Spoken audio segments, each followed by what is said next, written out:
CBN Agro, com Cassiano Ribeiro, da Globo Rural. Bom, Cassiano aqui com a gente do estúdio, tudo bem? Tudo bem, Cassiano? Tudo bem, Sardenberg, tudo bem, Cássia? Boa tarde. Boa tarde, Cassiano. Cassiano Ribeiro, nós estamos aqui perto do Plano Safra e o setor está bem atrapalhado com dívidas, juros altos e a questão é saber como é que dá para resolver esse assunto e lançar os novos financiamentos, né? Exatamente, nessa época do ano, geralmente quando o setor fica ali em polvorosa querendo saber qual será o tamanho do Plano Safra, quais serão os juros que o governo vai anunciar. E neste ano, Sardenberg e Cássia, o assunto que está dominando as rodas de conversa dos produtores, das lideranças do setor em Brasília, por todo o país, é a renegociação de dívidas, porque o setor está endividado como nunca esteve e existe uma discussão ampla ali no Congresso Nacional com lideranças do setor, com o Ministério da Fazenda, Ministério da Agricultura, Ministério do Desenvolvimento Agrário, porque está difícil chegar a um acordo. Já faz algumas semanas ali que esse assunto vem sendo debatido na Comissão de Assuntos Econômicos no Senado, era para ser analisado hoje de novo, mas essa discussão foi adiada, houve uma reunião mais cedo entre integrantes ali do governo, da equipe econômica do governo, com os parlamentares e também o setor produtivo. E a dificuldade é de onde sairão esses recursos, porque o setor está pedindo aí mais de 170 bilhões em renegociação de dívidas. Parece que essa dívida já está beirando os 200, conforme o tempo vai passando, a dívida vai aumentando.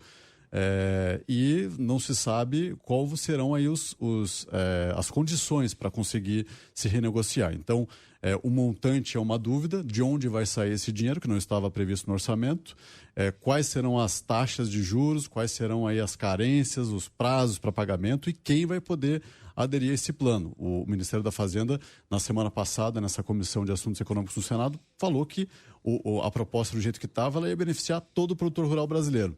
E aí ia gerar um problema para o Brasil de 10 anos, de mais de quase R$1 trilhão que o governo ia ter que, vamos dizer assim, abrir mão ali por não ter esse recurso no orçamento. E aí o setor está falando que, está propondo, na verdade, que se use parte dos recursos do Fundo Social do Pré-Sal, a outra parte, inclusive, do Plano Safra, que está em vigor até o final de junho deste ano, porque tem uma boa parte de dinheiro do Plano Safra do ano passado, Cássia, que não foi contratada. E não foi contratada justamente porque o juro está muito alto, o produtor está endividado, está com dificuldade da garantia, etc. E tem um saldo lá que o setor acredita que pelo menos 40 bilhões poderiam sair desse Plano Safra que não foi usado, não foram usados. Esses recursos poderiam entrar na renegociação de dívidas. E outros 20 bilhões, ou mais, aí 40 bilhões, 30 bilhões, na verdade, do Fundo Social, do pré-sal, somando aí já teriam 70 bilhões para renegociação de dívidas.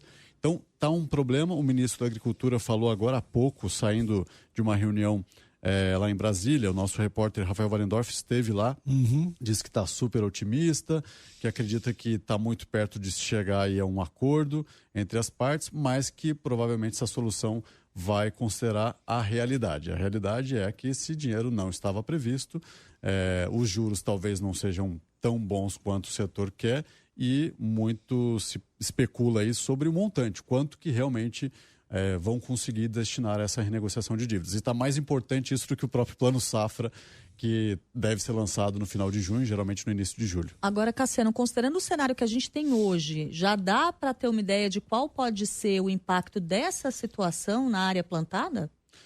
Boa pergunta, Cássia. Hoje, os lideranças aí do setor falavam, inclusive produtores de soja, falavam que não havendo uma renegociação, muito do setor vai continuar endividado, não vai tomar crédito e, no limite, esse produtor vai reduzir a área plantada.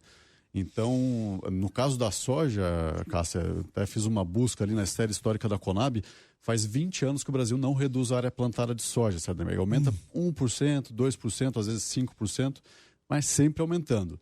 Se nesse ano o Brasil reduzir a área plantada de soja, vai ser a primeira vez em 2 décadas que isso vai acontecer. E a cada dia que passa tem mais gente dizendo que os mais otimistas acreditam que a área vai ser mantida em relação ao passado. Mas o que se sabe é que os produtores vão investir menos tecnologia, ou seja, menos fertilizante, porque está muito caro, menos defensivos também, porque são aí os remédios para as lavouras, né, os chamados também pesticidas, agrotóxicos, também são muito caros e são importados. Então o produtor vai reduzir o pacote tecnológico, como se diz no campo. Então, o plantio deve começar quando? Plantio, o ano safra começa em julho, né? Mas aí você tem o período de vazio sanitário, no caso da soja. Então, o plantio de soja, a principal commodity produzida pelo país, ele ganha ritmo mesmo ali de agosto, setembro em diante. Setembro, outubro é o pico ali de plantio, né? Tem estados que vão até novembro ou dezembro. Tá certo. Então, essa é a situação e a resposta tem que ser dada até... Olha, daí o produtor tá lá contando com essa renegociação, né? Como eu disse, o plano safra geralmente a maior expectativa é para agora, no início de julho. O produtor hoje está muito mais interessado em saber da renegociação de dívidas, porque ele tem que planejar a próxima safra. Então, quanto antes ele tiver essa resposta, é importante falar também que nós estamos no ano de El Niño chegando. Então, também tem esse risco climático nesse ano, assustando mais os produtores, especialmente no sul do Brasil e lá no norte e nordeste, onde tem uma previsão de chuvas abaixo da média. E se a gente pegar aí também, Cédemberg, Cássio, só o Rio Grande do Sul está falando que a dívida lá é de 170 bilhões, que dá quase total. E aí é o estado que mais foi prejudicado aí por extremos climáticos, chuvas, enchentes e tudo mais. Então, o Rio Grande do Sul diria que é o estado que está agonizando e pedindo urgência, socorro aí por uma luz para a renegociação de dívidas. E não só o Rio Grande do Sul, toda a região sul do Brasil, muito afetada por esses extremos climáticos. Cassiano Ribeiro, muitíssimo obrigado, Cassiano. Até a semana. Até a semana que vem, Cássia Cédemberg. Até mais.